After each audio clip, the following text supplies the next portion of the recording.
My name is Carol Cuyava. I am a team engagement manager out of Colorado, and Ben Mitchell is next to me here, and he is an event engagement manager out of New Jersey. And we represent the competition judging committee. So in our session, feel free to utilize the chat to both drop questions in the chat. You can share ideas and tips in the chat. This will be recorded, so if you have to take a break, go ahead and do that. You can catch up on the recording later. And of course, be respectful to everyone who has joined us today. So the takeaways for today's session are two. We're going to hopefully give you an understanding of the judging process from a coach perspective. And then Ben will lead us through a coach-focused tour of the updated judge guide.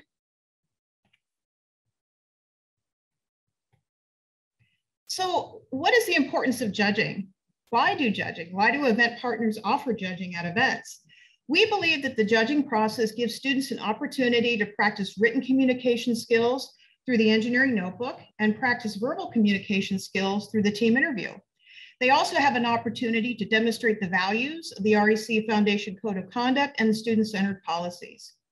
Judging recognizes and celebrates what teams have learned and the hard work they've put into the robotic competition as an educational activity.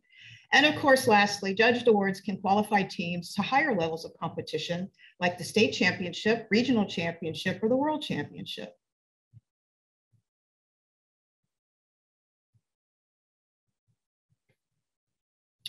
So what are some core principles for judges and teams? This is important to understand with understanding the judging process from a team perspective.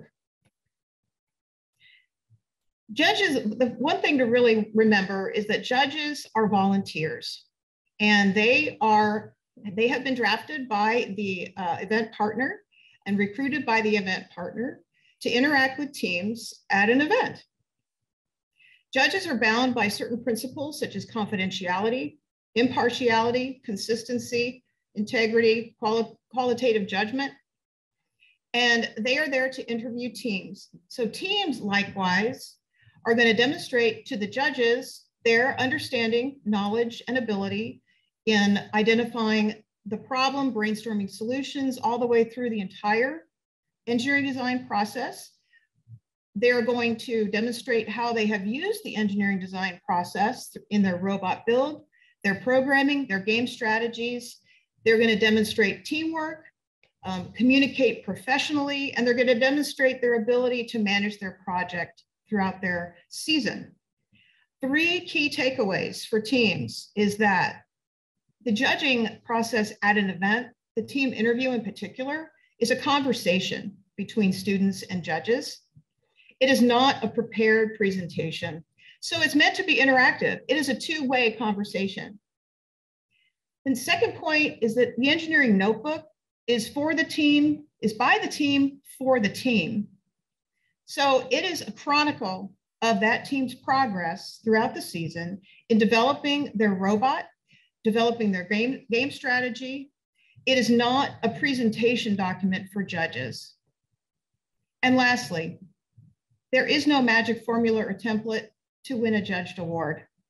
Teams can feel like they've done everything right, and still they didn't win an award. We are going to talk in our later session about some best practices for teams to get themselves prepared for judging. So preparation is really the key here. So the next three slides are going to be to talk about the judging process from a team's perspective. We understand that we got some questions prior to this summit, and one of the main questions was about judging. You know, how is judging conducted? So we want to walk you through that. So the next three slides are going to be from a team's perspective. As a team walks into the event, they're going to do a number of things. We're going to talk about the timeline with respect to the teams and the judging process. But basically, the judging process all begins with the event partner. The event partner is the person overall responsible for the event success and for the success of judging. The event partner will recruit a judge advisor who can effectively manage the judging process, and sufficient judges for the number of teams that are at the event. The event partner, of course, provides space for the judges to deliberate.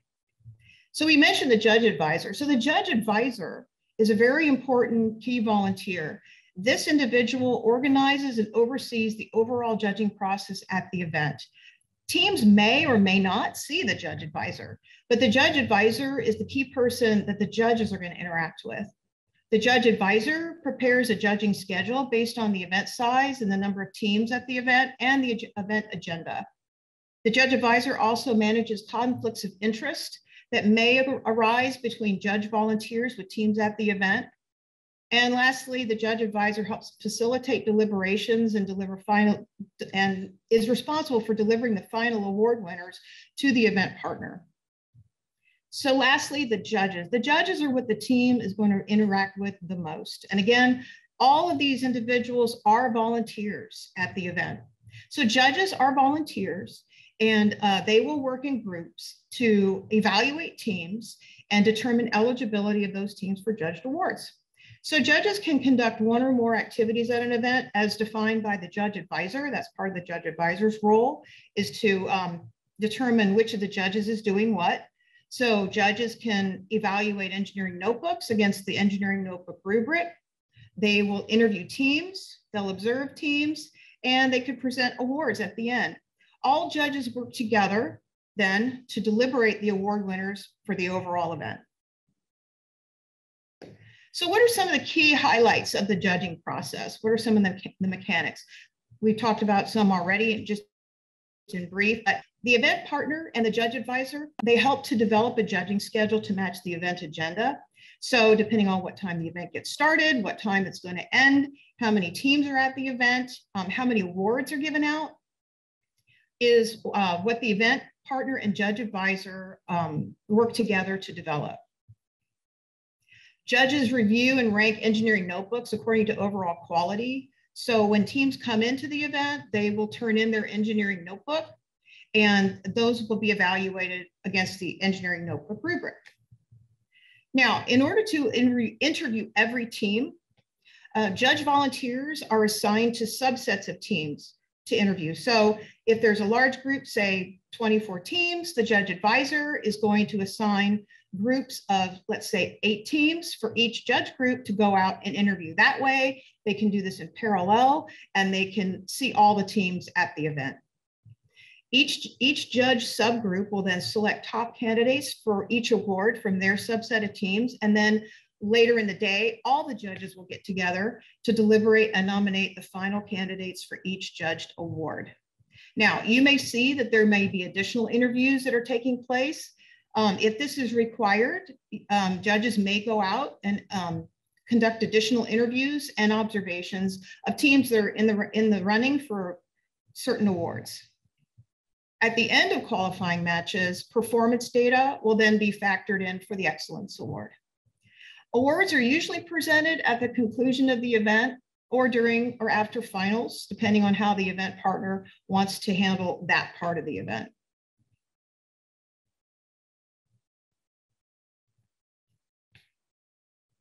So this is a pictorial view of what a team might expect as they walk through their day at an event. So the top half of this graphic is the team track, and the lower half is the judge track.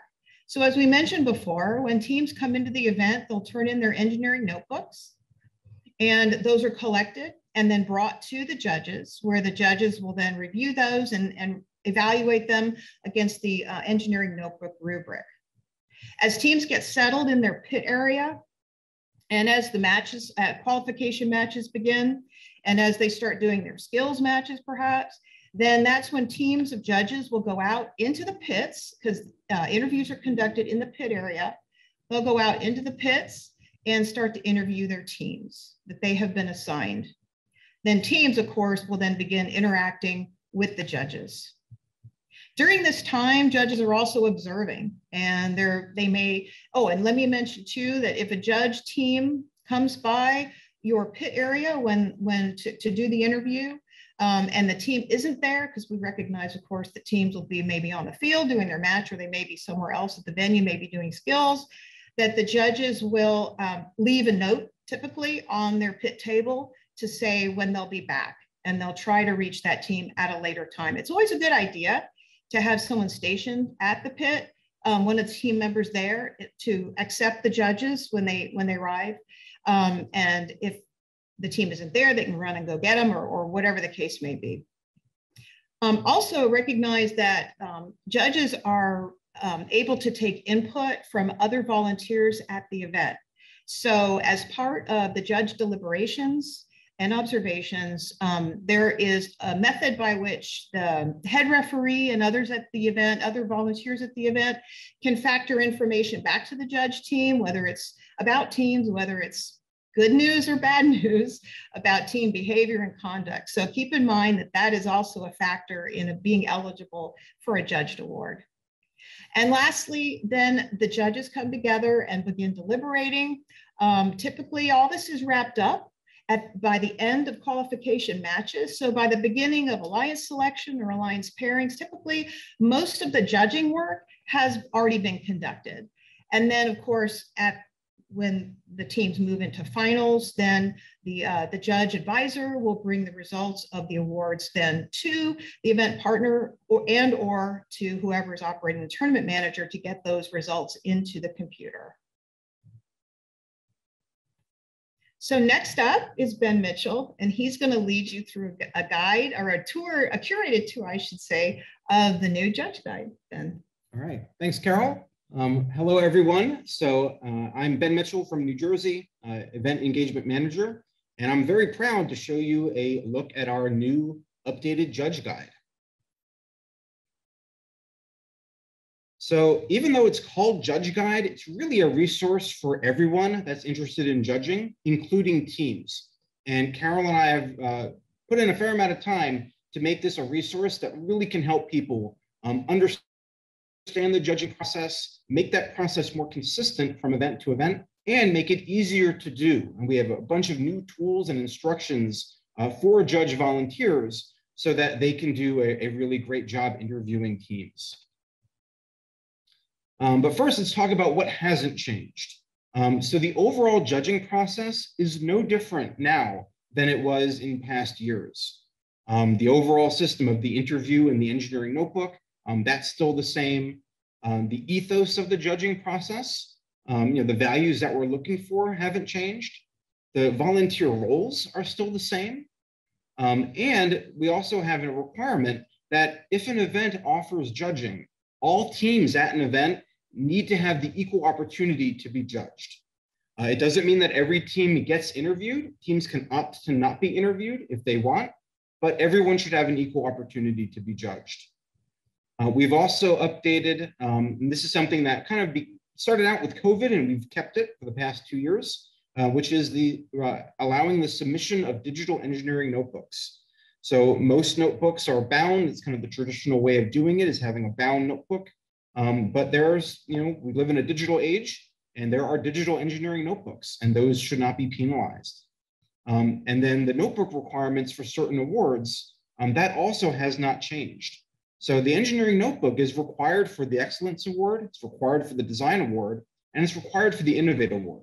But for all other awards, the engineering notebook is not a requirement. So if a team forgets their notebook, it doesn't mean that they shouldn't be judged, because there's 11 other awards out there that they're still eligible for. And then the other requirement, and again, this is all none of this is new, but only the official rubrics and award descriptions are to be used. And again, we want it to be as consistent as possible so that a team that wins a design award at a local event, they're operating under the same criteria as their region championship, which is operating under the same criteria as the world championship.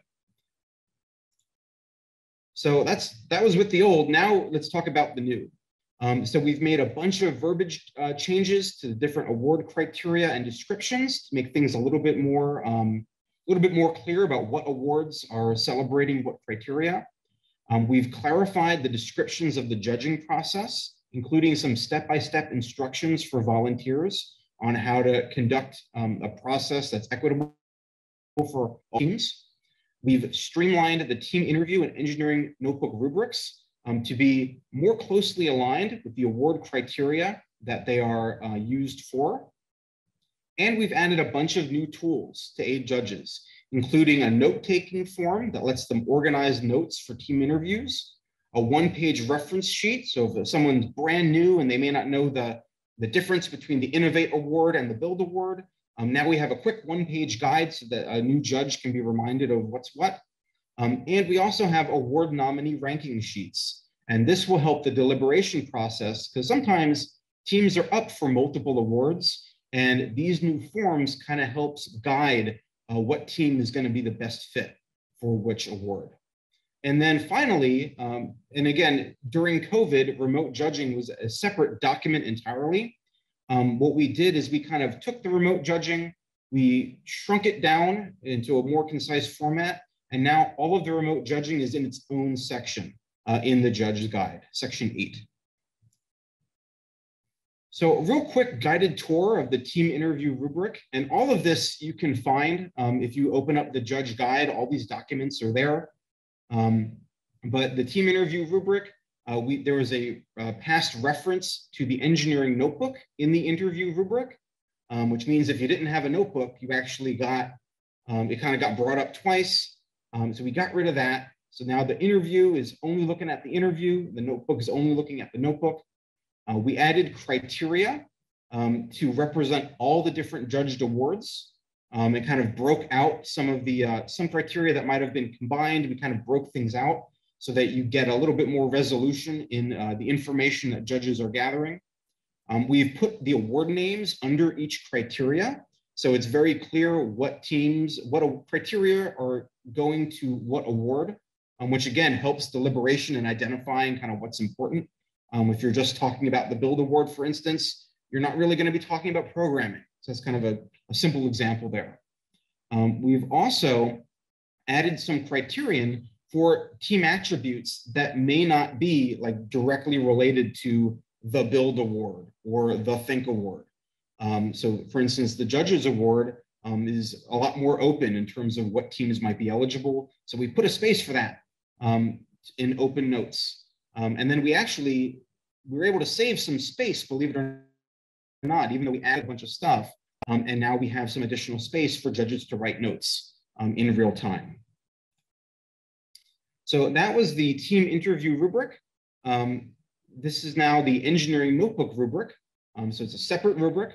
And this is only looking at the engineering notebook. So what we've done is we've taken the engineering design process, we've broken those criteria out, and we've put a box around them so it's kind of easy to identify. So there's a whole bunch of criteria here that are focusing just on a team's engineering design process. In the past, there was a 5-point bonus for a bound notebook. In the era of digital engineering notebooks, rewarding one format and penalizing another, it really didn't make a lot of sense. So now we've replaced that with format neutral verbiage that's really focusing on what we were trying to get at with the whole idea of a bound notebook, which is that there's evidence that a team is actually doing their notebook in real time with their design process. And again, going to what Carol said on a previous slide, this is not a presentation notebook for judges. It should be a document that students can use to help themselves and help them become better engineers, better designers, and better team members going forward. And then we also kind of really cleaned up the formatting and added some more language in this rubric to make it a little bit easier for judges to use and for teams to look at to help them prepare for what they should be putting into their engineering notebook.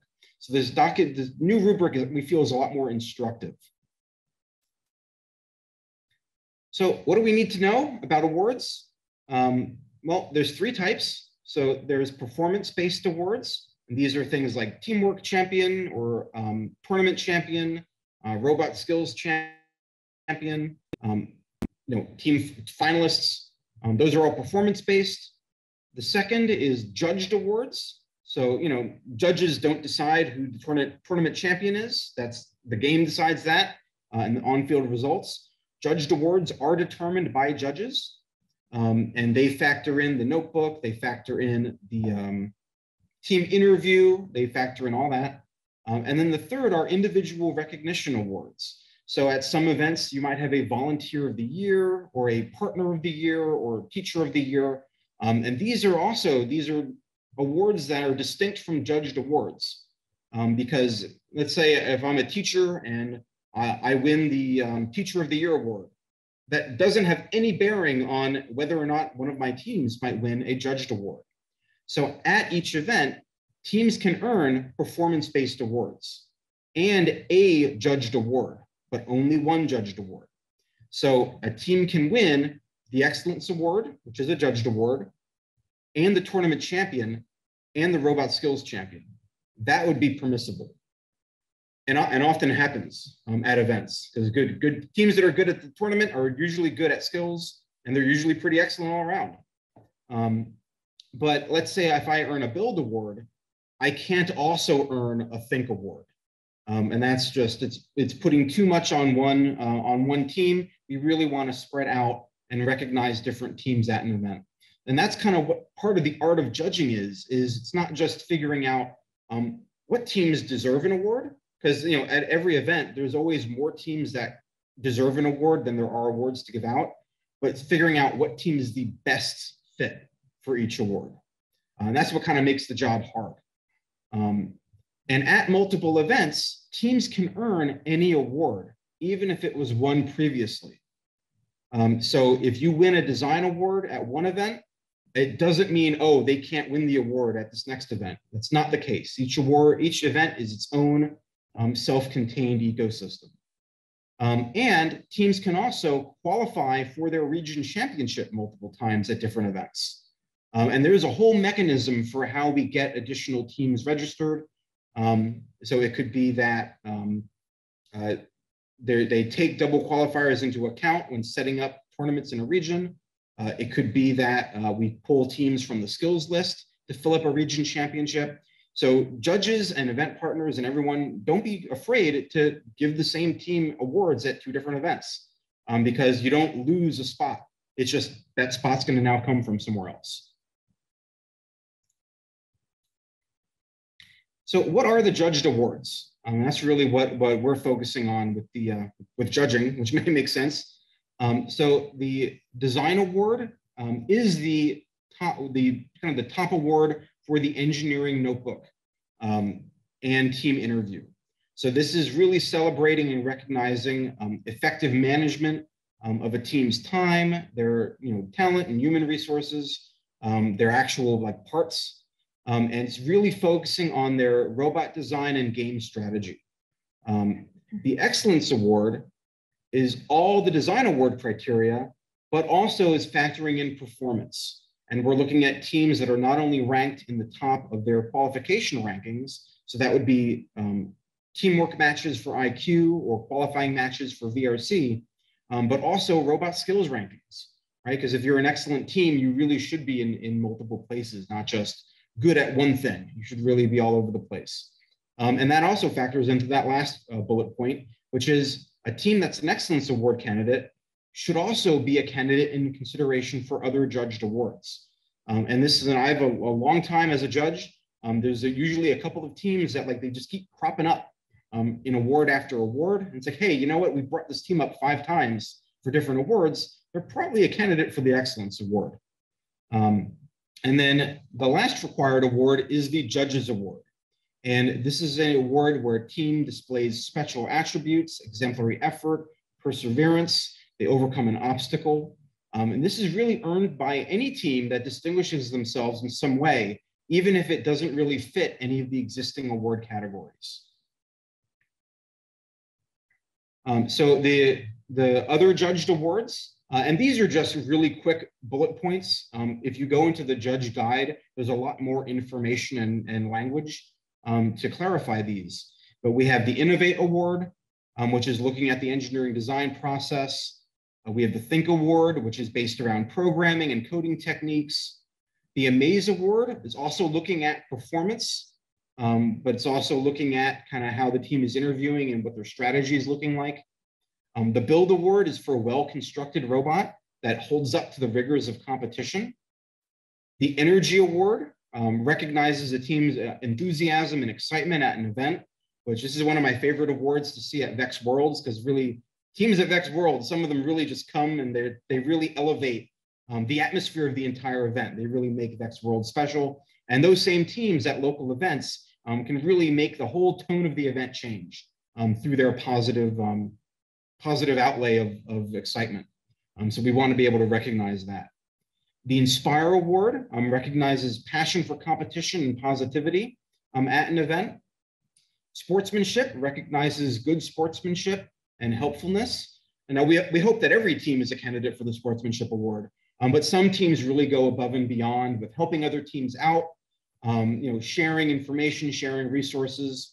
I've been at competitions where a team, their coach was sick, they couldn't bring a robot, and other teams stepped up and actually got them to cobble together a robot so that team could play. And that's an example of going above and beyond for sportsmanship. And then last but not least, we have the Create Award, which is celebrating a creative engineering design solution to some aspect of the competition challenge or game strategy. And again, please check out section 4 of the judge guide for the full descriptions for all of those. So let's say you don't want to read the entire judge guide. We do have a one-page reference sheet that puts kind of all the bullet points you saw on the last few slides all on one sheet. And if you're going to give one page of the judge guide to a team, this actually has interview tips on it. It has a little checklist at the bottom for like what they're looking for in an interview, and it has all these award descriptions on it. So that's a good little one-page reference sheet, particularly for newer folks. That it's just a lot to keep track of at a competition. This lets you print out one page and have all that information at your fingertips. And we do have some updates to the judge guide that are pending. So we're taking a lead from the game design committee, who have scheduled updates to the game manual. We are also looking for August 15th and December 15th to be our dates for any revisions or modifications that we get based on feedback during that time. How do we get feedback? Well, we have judging@roboticseducation.org. That's the email for judging. But we also have an official Q&A where you can ask judging-related questions. And this is more for process-related questions, not necessarily, how come my team didn't win an award at the last competition? We're probably not gonna be able to help you with that. But if you do have questions about the judging process, whether as a team or as a volunteer, we're happy to help you on that Q&A. So with that, we're going to go to the chat and see if we have any questions that we might be able to help out with. I do have some questions from some participants. The first one is from Matthew Groves. He asks, one of my teams is aiming for the Think Award this year and have heard about some teams using a separate notebook just for code. Is a standalone coding notebook allowed and or recommended? Okay, that's a great question. So first of all, when we say engineering notebook, there are teams that have multiple notebooks and they're all just judged together. So it's 100% fine if that helps the team stay organized to have all their code in one notebook. Do we recommend it? It depends. That's really a team issue on how you best want to separate things. But if you're doing a lot of coding, that probably makes a lot of sense so that you could see kind of everything in one spot. It would just, when you submit your notebook, you would submit both of the notebooks together. Make sure that it's labeled. You may want to have a title page kind of explaining what the notebook is for, but that's 100% okay to do. Thanks. Next one is from Krista Smothers. Notebook format clarification question. Does includes index table of contents refer to helping show validated revision history, or is that an additional requirement for the 5 points? I guess this is a question specific to digital engineering notebooks. So a table of contents is useful for judges because some of these notebooks are several hundred pages long. And if you have a table of contents, it really helps the judges look for particular things. So for example, if you had a major revision to your robot, that could be an entry in your table of contents. Then the judges can kind of go through it. You also have to think, and again, this notebook is supposed to be for the teams, by the teams. And back when I was a coach, this is what I always told my students, is if you have a good engineering notebook, you should be able to take it off the shelf 5 years from now, and teams should be able to follow along with what's going on. And sometimes there are like similarities between games.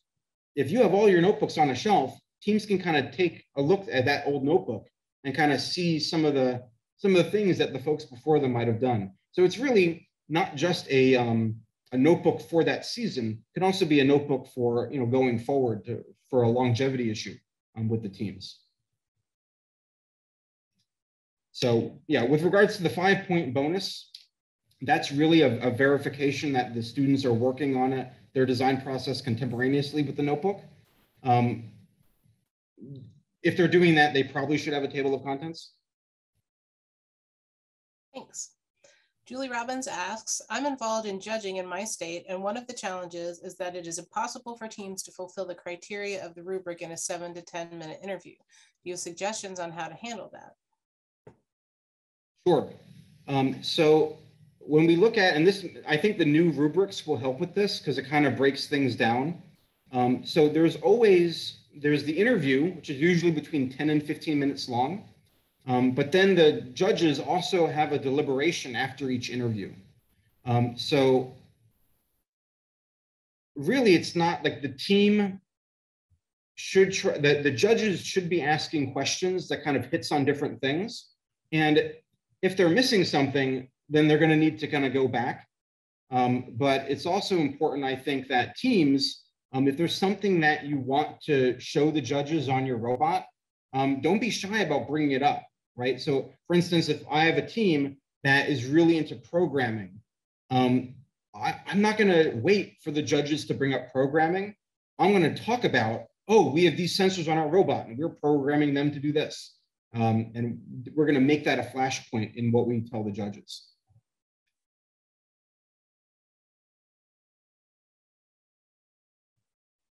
Thank you.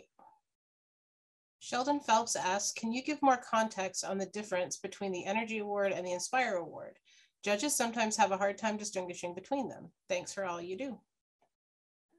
You're quite welcome. So in the judge guide, there is expanded verbiage between them. The Inspire Award, the Inspire and Sportsmanship, and I guess all these energy awards, yeah, there's nuance in those descriptions. So, I mean, we didn't cover that in detail. All of that is in the judge guide, but there is, if we line them all up, there is a distinction between them. And I think we'll cover some of that in the later session this afternoon. Great. And Heather Brown asks, so when a team shows up to a tournament and they have a digital notebook, do they turn in a link to the notebook for the judges? I just hadn't gotten to answering that one, but you guys can answer that one. Sure. So in the judge guide, in section 8, we talk about remote judging, and digital engineering notebook judging is something that needs to be done remotely ahead of the event. The reason why is that at an event, in order to do engineering notebooks digitally, you need to have computers, you need to have internet access. It's a lot of infrastructure to ask an event partner and a judge advisor to provide. So when you go on robot events, there should be a tab that says judging format, and that will have what format things need to be in, whether it's a printed out notebook or everything is submitted digitally in a link. We're not permitting people to mix up formats where some notebooks are judged ahead of time and others are judged at the event, because one of the big tenets of judging is that every team is treated equally. So just like we wouldn't have one judge interview last half an hour while another lasts 10 minutes, because that wouldn't be equitable, we also wouldn't allow one team to have their notebook physically and another team being judged digitally, because it's just not a good apples to apples comparison. Okay, we're down to our last 3 minutes, so I'm going to ask that we have 2 more questions. One I think is a question that gets asked a lot, and I've seen it in 2 ways in these questions, which is how can you talk about teams getting feedback? So some people have asked, like, how do teams get feedback? I know this is a question that comes up a lot, and someone else said, is there a way to get team feedback when you know it's close? But I know this is a hot button, so I'm going to let you talk about it. Sure. So feedback, giving feedback from judges at an event to teams violates one of our tenets, which is confidentiality. One of the reasons why judging works, and this is beyond any judging, just in general, people need to be able to speak freely in a judging room. And if they know that their decisions are going to be aired out in public, people are going to be afraid to say what they truly feel, and we're not going to get as genuine of a judging process. So we do not permit judges to give feedback to teams at an event. However, we have the judge guide, which is public. We have the rubrics that are public, and there's nothing preventing teams from finding some trusted adults and doing a mock interview or doing a mock engineering notebook review and getting some feedback that way, which is essentially the same thing. It's just removed from the specific circumstances of an event. Because again, another part of it is that teams are not just evaluated against a rubric, they're also evaluated against one another. So at a certain level, it's impossible for me to give it feedback to one team without also discussing other teams. And we don't think that that's a good thing. Because again, I have an education background. We would do feedback on rubrics all the time. But I have a relationship with the students in my classroom. So they can temper that feedback with the overarching goals that I'm looking for. You're not going to get that at an event with judge volunteers. So we're really encouraging folks, if you're interested in getting feedback, find some trusted adults, give them the rubrics, and do a mock interview. And that's going to get you pretty close. Thank you, Meredith. Are there any more questions?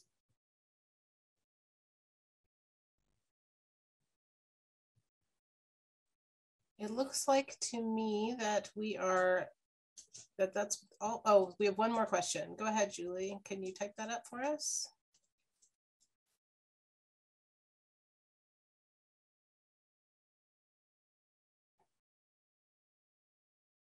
And I keep seeing all these questions about details about the digital notebooks. And I posted in here, you want to go see, I think I said page 28 is where that section is in the new judge guide. We've put the link in, I'll put it in again. Go check and read that section real thoroughly. It tells you all of these, it answers all of these questions you have about the specifics of how it should be prepared and how it should be set up. And all of those things are in this judge guide. So Julie asked, oh, are we prioritizing design over excellence? And if not, how will judges understand that Excellence Award is the top award? Sure. So the Excellence Award is everything that is in design plus performance. And it's prioritized in the qualifying criteria as being the first spot in that hierarchy that gets awarded. So one of the things we're trying to do with the new judge guide is we're really letting the qualifying criteria do its job of prioritizing what awards are given out in what order. And we're really focused on the criteria and recognizing that every single award is special. Even if it's not given a qualifying spot at an event, every award should mean something.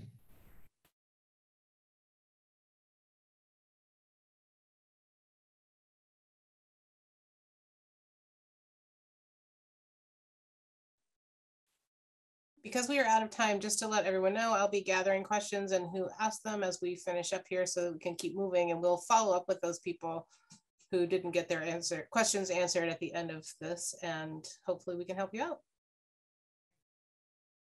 Thank you all. Thank you for joining us, and maybe we'll see you at our later session this afternoon.